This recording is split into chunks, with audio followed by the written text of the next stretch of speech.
किस तरह से एनआईए की जो शुरुआती रिपोर्ट इसमें सामने आई है वो एक बार यहाँ पर आपको हम बताते चल रहे हैं। सीधे तौर पर यहाँ पर पाकिस्तान की साजिश जो है वो बेनकाब हुई है। लश्कर और आईएसआई के इस साजिश में शामिल होने के सबूत एनआईए को मिले। हम जानते हैं कि एनआईए के डीजी सदानंद दाते जो है वो जम्मू कश्मीर कल पहुंचे हुए थे।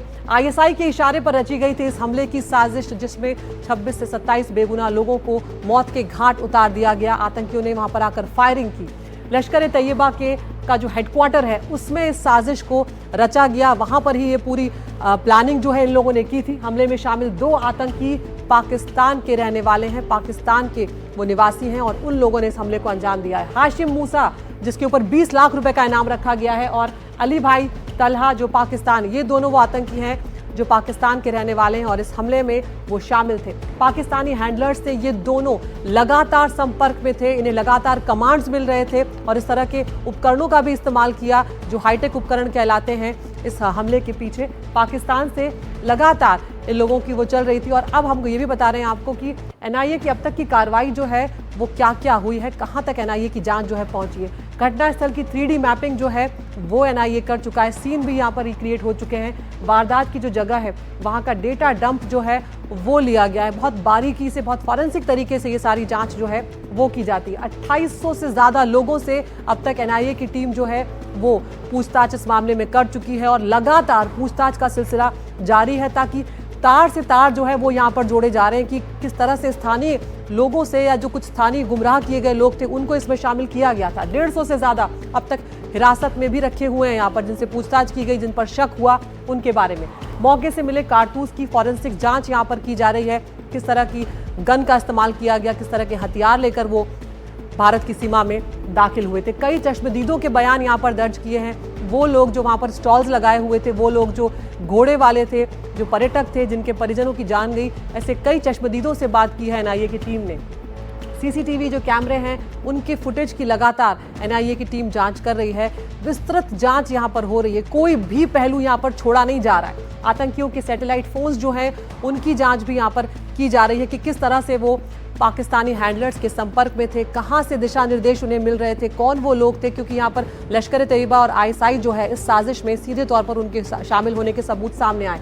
पहलगाम में जहां पर रेकी की गई उन जगहों की पहचान अब कर ली गई है कि 2-3 जगह जो हैं वो आतंकवादियों ने चिन्हित की थी, उनकी रेकी की थी हमले की प्लानिंग जब वो कर रहे थे। फोटोग्राफर्स, होटल मालिक, दुकानदारों, सबके बयान यहाँ पर दर्ज किए गए हैं एनआईए की टीम की तरफ से।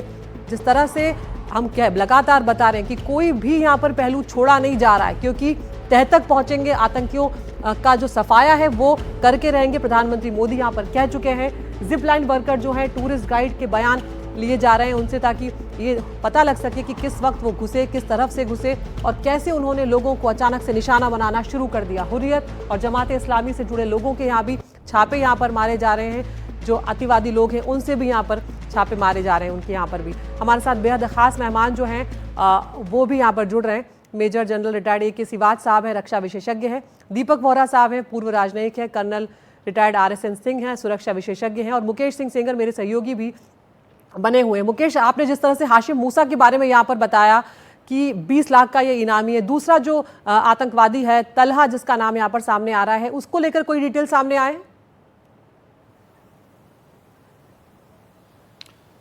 देखिए, दोनों ही हाईली ट्रेंड आतंकवादी हैं, लश्कर ए तैयबा से जुड़े हुए हैं। और जो हाशिम मूसा है वो तो पाकिस्तानी सेना में पहले रह चुका है, वह कमांडो रह चुका है, पैरा कमांडो था। तो इनको पता है कि किस तरह से हथियारों का प्रयोग करना है, कैसे फायरिंग करनी है, और जंगलों में रहने के लिए हाईली ट्रेंड है, ये भी जानकारी मिली है। तो अभी इन दोनों की तलाश की जा रही है और ये माना जा रहा है कि जो अली भाई और हाशिम मूसा हैं ये दोनों कहीं दक्षिणी कश्मीर के जंगलों में छिपे हुए हैं और इनकी जो मदद है वो ओवरग्राउंड वर्कर्स कर रहे हैं, ऐसी भी जानकारी मिली है। हालांकि जो सुरक्षा एजेंसियां हैं, जो सुरक्षा बल हैं, वो लगातार इनकी तलाशी के लिए तमाम जगहों पर, खासतौर से जो साउथ कश्मीर है वहाँ पर एक बड़ा अभियान चला रहे हैं। जंगल जंगल जो गांव हैं, जो शहर हैं, तमाम जगहों पर जितने भी हाइड आउट उनके हो सकते हैं, जहाँ पर छुपने की जगह हो सकती है, वहाँ पर तलाशी अभियान चलाया जा रहा है। जो इनके लोकल मॉड्यूल के लोग हैं, ओवरग्राउंड वर्कर्स हैं, उन पर भी शिकंजा कसा जा रहा है और एनआईए ने कुछ लोग पकड़े भी हैं, इनके ओवरग्राउंड वर्कर्स जो रेकी कराने से लेकर इनके लॉजिस्टिक सपोर्ट को देने में शामिल थे। तो लगातार सुरक्षा बल ऑपरेशंस कर रहे हैं, कार्रवाई कर रहे हैं। वहीं जो एनआईए है वो अपनी जांच को आगे तेज बढ़ा रही है और सीधे तौर पर इस हमले के लिए जो पाकिस्तान है उसको जिम्मेदार ठहरा रही है। पाकिस्तान के इस हमले में शामिल होने के सबूत मिले हैं।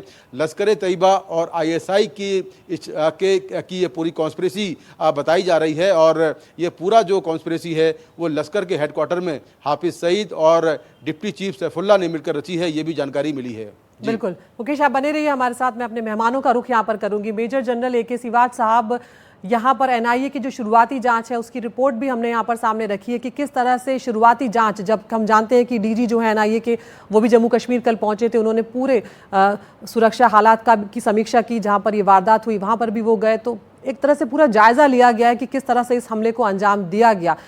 यहाँ पर सीधे तौर पर लश्कर तैयबा और आईएसआई का हाथ होने के सबूत सामने आए हैं एनआईए की शुरुआती जांच में, जिसको लेकर शायद हम में से किसी को कोई शक भी नहीं था। अब जब प्रधानमंत्री की तरफ से खुली छूट हमारे सुरक्षा बलों को दे दी गई है, तो अब आगे की रणनीति बनाने में बहुत ज्यादा दिक्कत नहीं आएगी, क्योंकि पता है कि निशाने पर कौन है।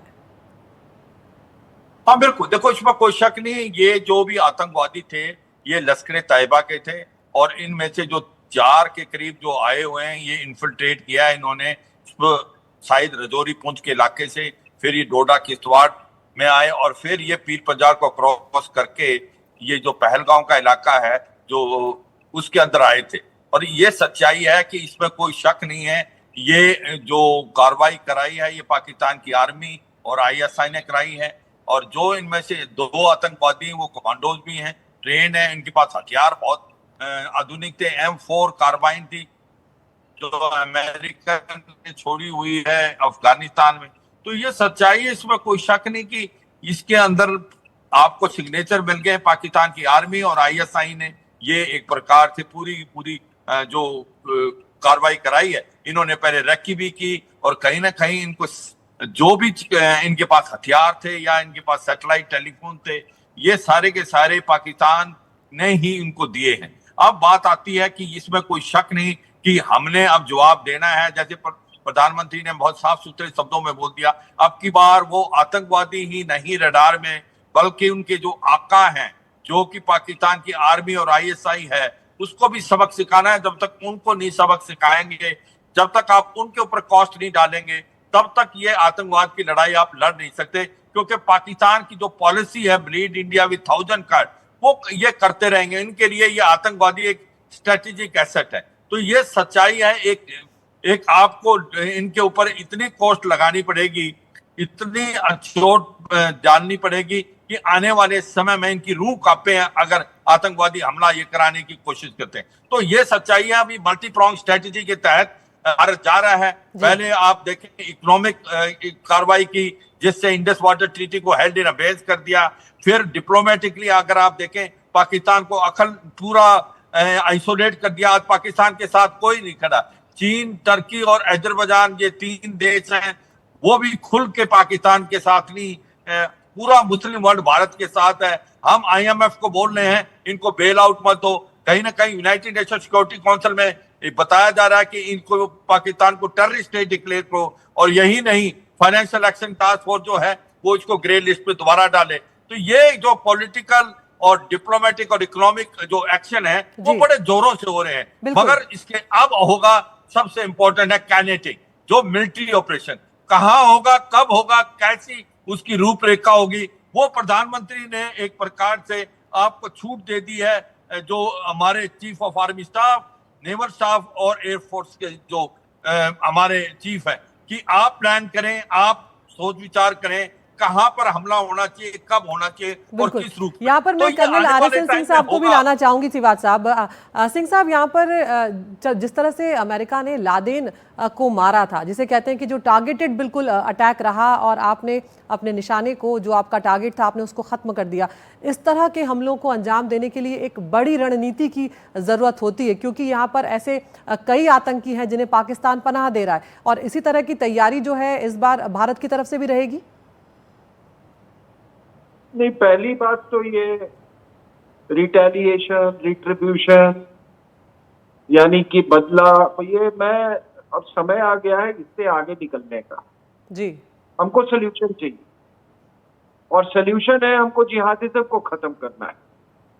वो जिहादिज्म जो हमारे सब कॉन्टिनेंट में पनप रहा है, आप अगर पाकिस्तान से जिहादिज्म को नहीं खत्म करेंगे तो ये जान लीजिए कि जिहादिज्म की तारें, जो पाकिस्तान की जिहादिज्म की तारें हैं, वो बांग्लादेश में भी हैं और अपने देश के अंदर भी हैं।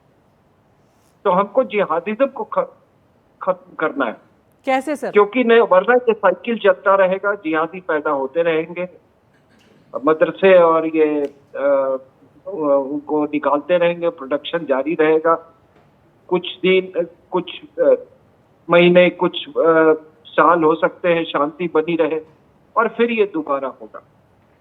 तो हमारे जो आने वाली पीढ़ी है, क्या आप चाहते हैं कि वो भी ये झेलते रहे?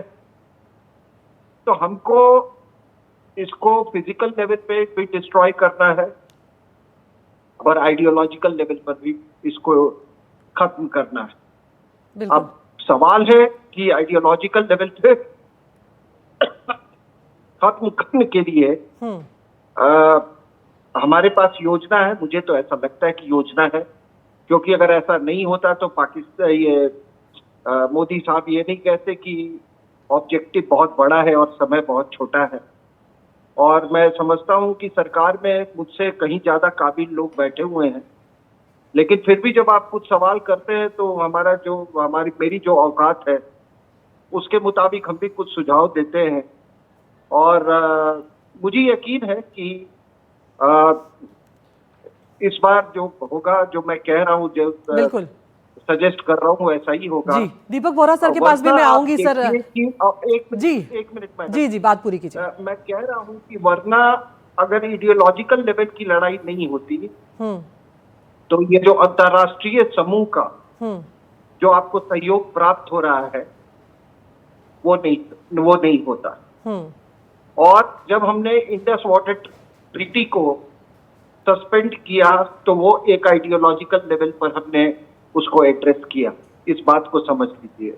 ये बिल्कुल, मैं वोरा सर के पास भी आऊंगी, लेकिन उससे पहले यहाँ पर एक बयान की तरफ हम आपका ध्यान यहाँ पर खींचना चाहेंगे। गृह मंत्री अमित शाह का वो बयान आपको सुनवाते हैं जिसमें आतंकियों के लिए सख्त चेतावनी जो है वो उनकी तरफ से दी गई है। मैं आज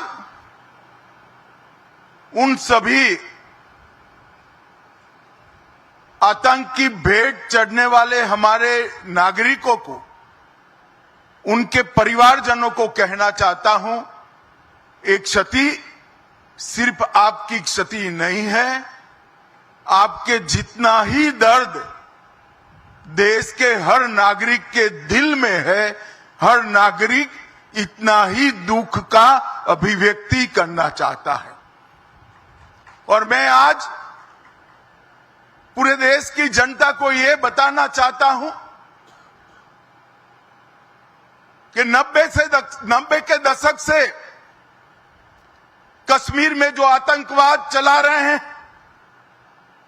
उनके खिलाफ हमारे प्रधानमंत्री नरेंद्र मोदी जी का जीरो टॉलरेंस का नीति है। हम मजबूती के साथ अपनी लड़ाई लड़े हैं और आज वो ये न समझ ले कि हमारे 27 नागरिकों का जान लेकर ये लड़ाई जीते हो। मैं सभी आतंक फैलाने वालों को कहना चाहता हूं कि लड़ाई का अंत नहीं है, एक मकाम है। हर व्यक्ति को चुन चुन कर जवाब भी मिलेगा, जवाब भी लिया जाएगा।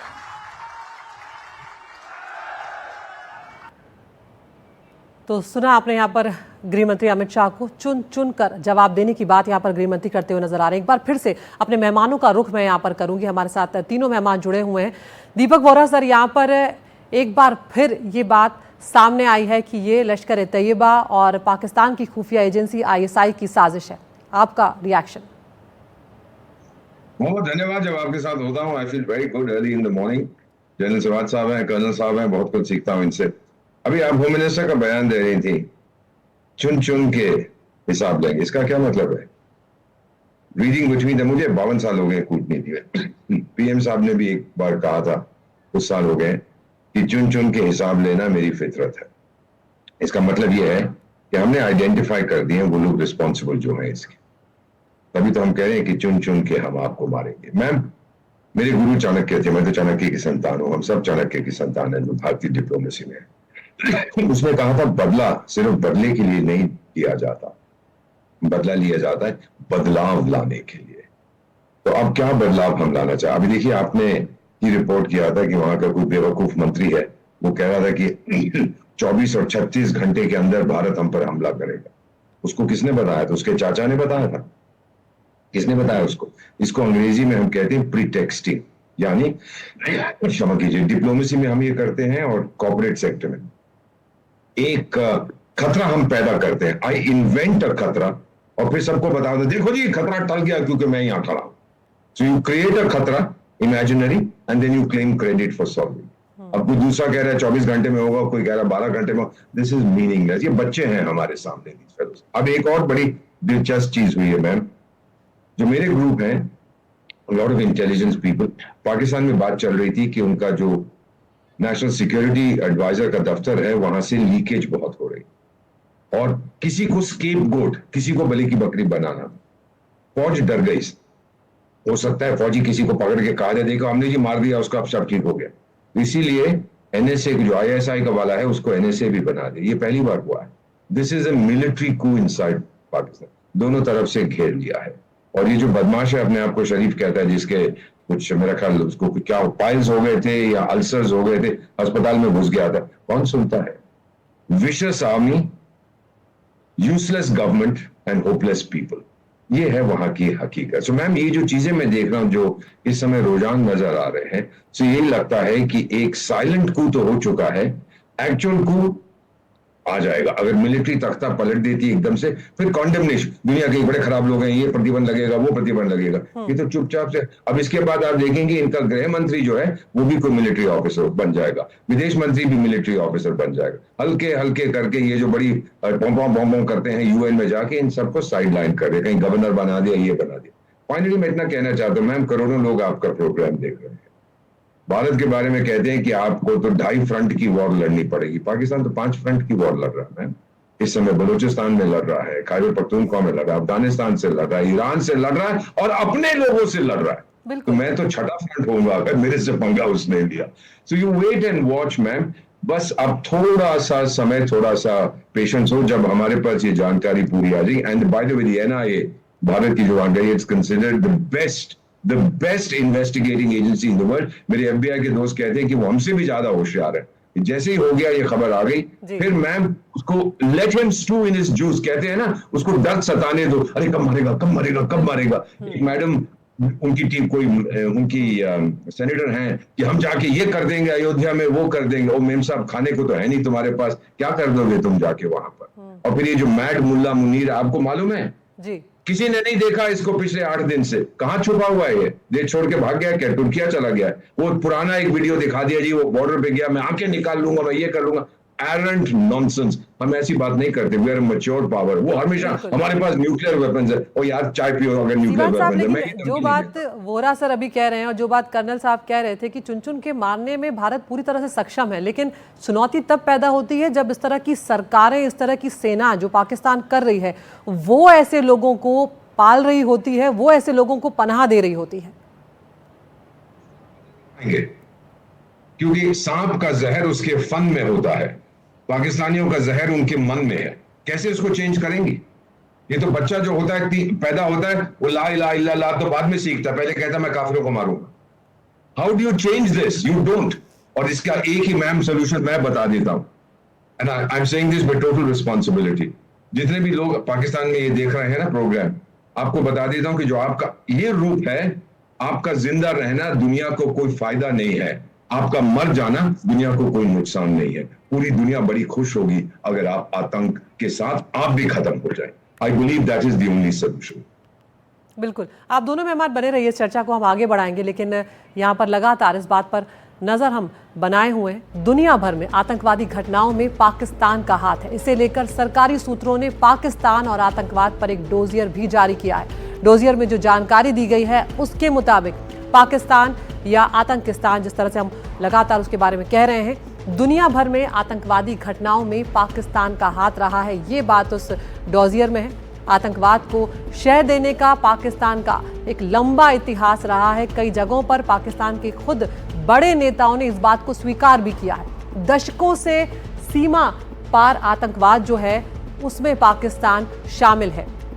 खुद पाकिस्तान के पूर्व प्रधानमंत्री नवाज शरीफ जो हैं, उन्होंने माना था कि 26/11 में पाकिस्तान का हाथ था। इतना ही नहीं, जो आर्मी चीफ होते थे, राष्ट्रपति थे परवेज मुशर्रफ, उन्होंने भी आतंकियों को ट्रेनिंग देने की बात मानी थी।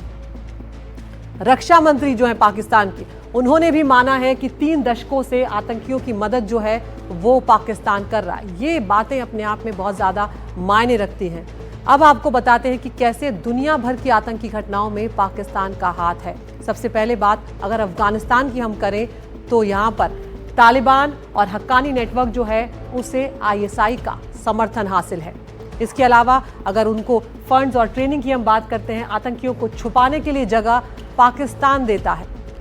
अफगानिस्तान की बात करें, अफगान नागरिकों पर कई हमलों में शामिल रहा है तालिबान और हक्कानी नेटवर्क, जिसे पाकिस्तान लगातार पनाह दे रहा है। भारतीय दूतावास, अमेरिकी दूतावास पर हमले में भी ये शामिल रहे हैं। दूसरी घटना का अब हम जिक्र करते हैं। यहाँ पर रूस में हुई आतंकी घटनाओं में भी पाकिस्तान का संबंध नजर आया था। रूस में जो आतंकी हमले हुए थे उसमें भी संबंध निकला था। 2024 में मॉस्को कॉन्सर्ट हॉल पर हमले में भी पाक से संबंध इसके सामने आए थे। इतना ही नहीं, जो मास्टरमाइंड था इस हमले का मॉस्को के, उसका भी पाकिस्तानी कनेक्शन जो है वो सामने आ गया था। इसके अलावा इस हमले में पाकिस्तानी नेटवर्क जो है उन्होंने हमलावरों की मदद की थी, इस बात की भी जानकारी सामने आई थी, इस बात के भी सबूत मिले थे। अगले देश का हम जिक्र करते हैं, ईरान की बात करते हैं। ईरान में किस तरह से आतंकी हमलों में पाकिस्तान का हाथ रहा। सुन्नी चरमपंथी जैश उल अदल जो है उसको मदद प्रोवाइड की जाती है पाकिस्तान की तरफ से। ईरानी सैनिक जो हैं उन पर कई हमलों में ये जो संगठन है चरमपंथी जैश उल अदल, उसका हाथ रहा है। ईरान का जो जैश उल अदल है उसके ठिकानों पर भी हमला जो है वो किया गया। जनवरी 2024 की बात करें तो उसमें बलूचिस्तान में ईरान का मिसाइल हमला किया गया था। ईरान का पाकिस्तान पर जैश उल अदल के खिलाफ कार्रवाई नहीं करने का आरोप रहा है, इस बात को वो उठाता रहा है। अब आपको यहां पर बताते हैं कि लंदन में हुए धमाकों में कैसे पाकिस्तान का हाथ था। 2005 के लंदन धमाकों में 4 ब्रिटिश इस्लामी आतंकी शामिल थे। पाकिस्तान में जो यहां पर हमलावर थे, चारों हमलावरों की ट्रेनिंग पाकिस्तान में की गई थी। इनमें से 3 हमलावर जो हैं वो 2003 से 2005 तक पाकिस्तान में रह रहे थे, रहकर वो गए थे यहाँ पर। और इस सब के दौरान हम ये भी जानते हैं कि जिस ओसामा बिन लादेन को अमेरिका ढूंढ रहा था वो कहाँ मिला था, ये बात कोई कैसे भूल सकता है, वो भी पाकिस्तान में ही मिला था। 2011 की अगर हम बात करें यहाँ पर तो एबटाबाद जो है उसमें अमेरिकी हमलों में लादेन मारा गया था। पाकिस्तान की मिलिट्री अकादमी जो है उसके पास ही लादेन को ठिकाना दिया गया था, शरण दी गई थी। और इतना ही नहीं, ISI खुद जो है वो ओसामा बिन लादेन की मदद कर रही थी। बांग्लादेश की अब बात करते हैं। बांग्लादेश का जो आतंकी संगठन है जमात उल मुजाहिदीन, उसको भी पाकिस्तान मदद करता रहा है। ISI पर जमात उल मुजाहिदीन के आतंकियों की फंडिंग का आरोप जो है वो लगातार लगता रहा है। आतंकियों को ट्रेनिंग भी देने के आरोप जो हैं वो लगते रहे हैं ISI पर। इस मामले में जमात उल मुजाहिदीन जो है उस पर बांग्लादेश में बैन लगाया हुआ है, पाबंदी लगाई हुई है। 2016 की अगर बात करें तो गुलशन कैफे पर हमले का आरोप जमात उल मुजाहिदीन पर ही लगा था। और 2015 में रंगे हाथों पकड़ा गया था पाकिस्तानी राजनयिक। तो आप सोचिए कि किस तरह से पूरा देश जो है इनका वो इस तरह की घटनाओं में शामिल नजर आता है। सिर्फ फौज ही नहीं, राजनयिक तक जो है वो इसमें शामिल नजर आ रहे हैं। जमात उल मुजाहिदीन जो है उसको फंड ट्रांसफर करते हुए ये राजनयिक जो है वो पकड़ा गया था। और उसके बाद में पाकिस्तानी राजनयिक जो था उसे निकाला गया था। पाकिस्तान के कई इलाकों में आतंकवादी कैंप हैं जहां पर आतंकवादियों को ट्रेनिंग दी जाती है, उसका भी जिक्र यहाँ पर कर लेते हैं। पंजाब सूबे की बात करें तो खैबर पख्तूनख्वा जो है वहाँ पर ट्रेनिंग कैंप्स हैं। इसके अलावा अगर वजीरिस्तान की बात करें, वजीरिस्तान पीओके में भी इनके आतंकी कैंप हैं, इनके ट्रेनिंग कैंप्स जो हैं वो चल रहे हैं। लश्कर, जैश, हिजबुल मुजाहिदीन ये जो हैं ट्रेनिंग कैंप्स चलाते हैं। तो इस तरह से ये डोजियर जो है ये बहुत महत्वपूर्ण रहा है। दोनों मेहमान हमारे साथ यहाँ पर बने हुए हैं। मेजर जनरल सिवाच साहब, ये जो हमने डेटा यहाँ पर दिया है ये अपने आप में बहुत ज़्यादा मायने रखता है कि किस तरह से सिर्फ भारत ही नहीं दुनिया भर में आतंकी घटनाओं में पाकिस्तान जो है उसका हाथ सीधे तौर पर नजर आया है। बिल्कुल, देखो सच्चाई है कि लास्ट 20 साल में जितने भी टेररिस्ट एक्शन हुए हैं उसमें से 92% पाकिस्तान की डायरेक्ट इन्वॉल्वमेंट है या उसकी रूट्स उसके साथ। इसी प्रकार आज की तारीख में अगर 100 टॉप टेररिस्ट हैं उसमें से 87 वो टेररिस्ट हैं जो पाकिस्तान के हैं। तो ये सच्चाई है, पाकिस्तान का ट्रैक रिकॉर्ड इतना खराब है और पाकिस्तान आतंकवादी घटनाएं हर जगह कर रहा है। आपने बिल्कुल ठीक बोला, इन्होंने ईरान में भी, अफगानिस्तान में भी, भारत के अंदर भी, बांग्लादेश के अंदर भी, मगर पाकिस्तान मानने वाला नहीं। अभी भी आपको जैसे वो हिलेरी क्लिंटन जब आई थी 2013 में पाकिस्तान में as a secretary of state, इसने इनको अगवा किया था कि अगर आप अपने घर में सांप पालेंगे और आप सोचते हैं कि आपके नेबर को डसेगा, एक दिन आपको भी डसेगा। तो ये सच्चाई है कि अब ये जो बोलते हैं कि हम भी टेररिज्म के विक्टिम हैं, तहरीके तालिबान पाकिस्तान जो इनको मार रहा है, वो पाकिस्तान ने तो क्रिएट किया, कोई आसमान से तो गिरा नहीं। मगर ये गुड और बैड टेररिस्ट में फर्क करते हैं। वो आतंकवादी जिसको भारत में मिलते हैं इनको ये गुड टेररिस्ट बोलते हैं, लश्कर तोबा जैसे मोहम्मद, और जो इनको हिट करता है तहरीके तालिबान पाकिस्तान उसको ये बैड टेररिस्ट बोलते हैं। और आपने जो लॉन्च पैड और ट्रेनिंग एरिया की बताई, क्योंकि मैंने ब्रिगेड लाइन ऑफ कंट्रोल में ही कमांड की है कुपवाड़ा में, बस्तर सेक्टर में, तो ये सच्चाई है करीब करीब 47 जो इनके ट्रेनिंग एरिया हैं अभी पीओके में जो ऑपरेट कर रहे हैं, और इनके करीब करीब 28 लॉन्च पैड है जहां पर 400 से 500 लश्कर तोबा जैसे मोहम्मद के आतंकवादी बिठा रखे हैं ये पुश करने के लिए। इनके पास M4 कार्बाइन है जो कि अमेरिकन छोड़ गए थे अफगानिस्तान में, इनके पास सैटेलाइट टेलीफोन है, इनके पास आधुनिक बाकी चीजें भी हैं जो कि इक्विपमेंट है, और ये सारा का सारा चीन की मेड इन चाइना है या मेड इन यूएस है। तो ये सच्चाई है। पाकिस्तान, हमें ये समझना चाहिए जब तक आप पाकिस्तान के स्रोत को हिट नहीं करेंगे, हम ये सोचते हैं कि इसका सलूशन इंडिया में है, इसका सलूशन इंडिया में नहीं, आतंकवाद की जो स्रोत है वो पाकिस्तान में।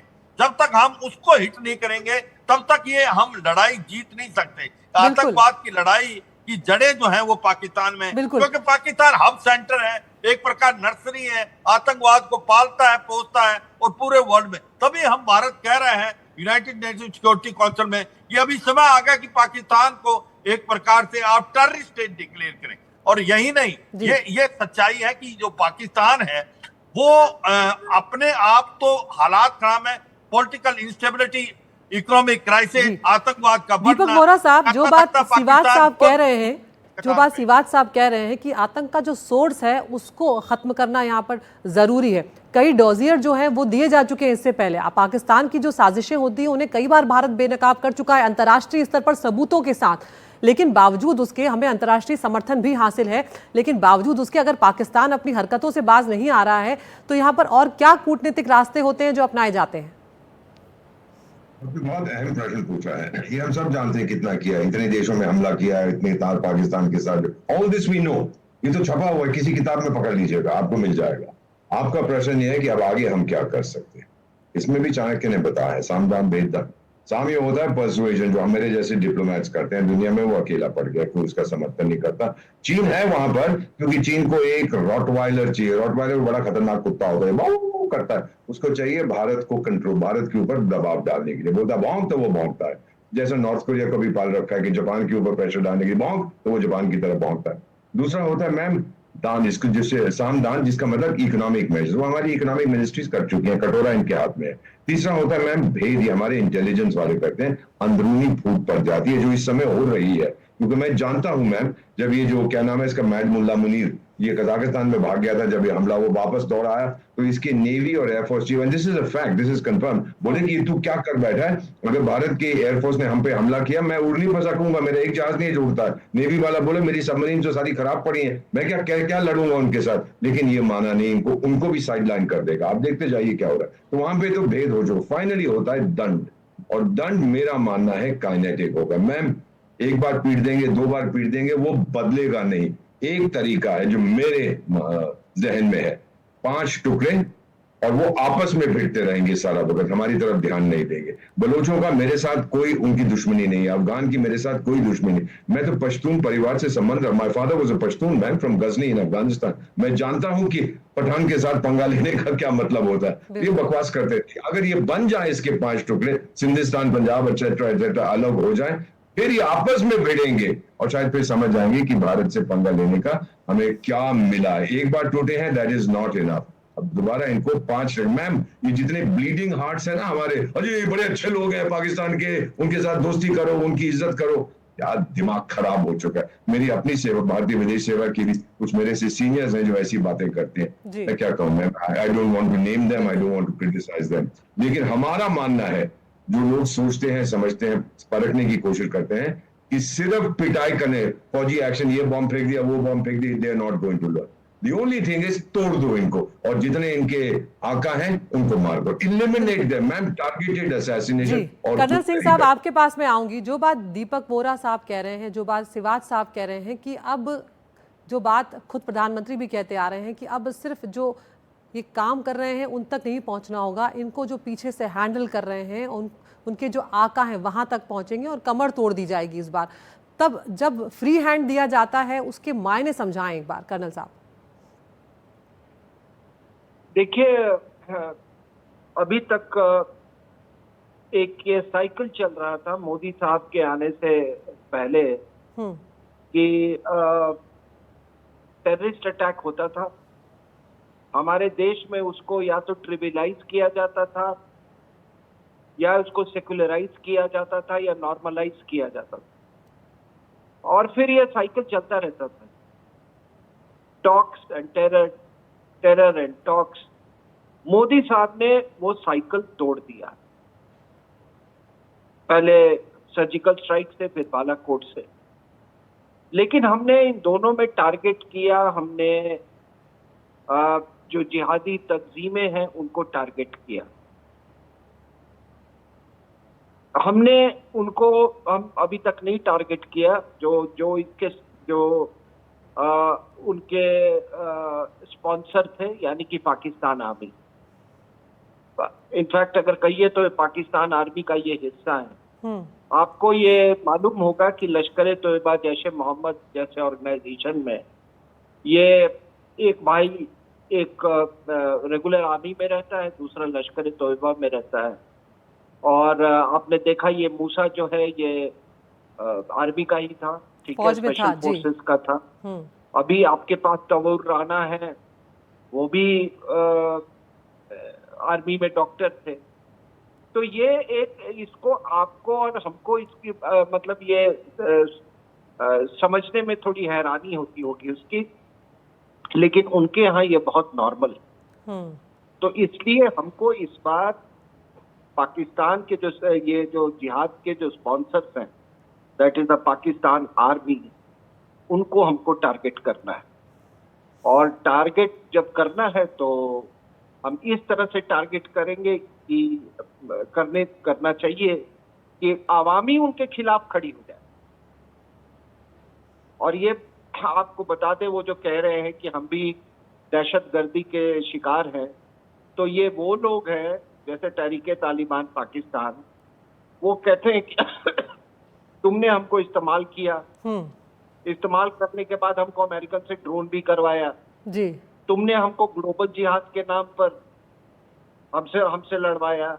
और एक और बात मैं बता दूं कि आपके यहाँ जो भी ये दहशतगर्द आते हैं भारत में, इन्फिल्ट्रेट करते हैं, कोई पाकिस्तान के नाम पे नहीं आता है मैडम, वो सब ग्लोबल जिहाद के नाम पर आते हैं। कोई पाकिस्तान नाम की कोई नेशनलिज्म नहीं है जिहादियों में। ये बात आपको समझ में आनी चाहिए। तभी तहरीके तालिबान पाकिस्तान ने बोला, जय अफगान तालिबान, कि तुम कहाँ के मुसलमान हो, तुम तो हमारी पैदाइश हो। तो ये जो जिहादी का ये झंडा लेके पूरी दुनिया में निकल रहे थे, वो उसको खत्म बिल्कुल। करना है। और वो इतना कॉन्ट्रडिक्शंस मैंने पहले कभी नहीं पाकिस्तान में देखा है। जी बिल्कुल। मैंने कभी भी आर्मी को, except for 71 war, after 71 war एक पीरियड था करीब जी ये 1 साल का, जब भुट्टो ने वो बार-बार सरेंडर सेरेमनी बिल्कुल दिखाते रहते सर, थे। वक्त की कमी है, मुझे अब इस डिस्कशन को यहीं पर जी। रोकना होगा। मैं माफ़ी चाहती हूँ, लेकिन सिवाज साहब, वोरा साहब और कर्नल सिंह साहब, आप सभी का बहुत बहुत शुक्रिया, आपने वक्त निकाला, अहम जानकारियाँ हमारे साथ साझा की।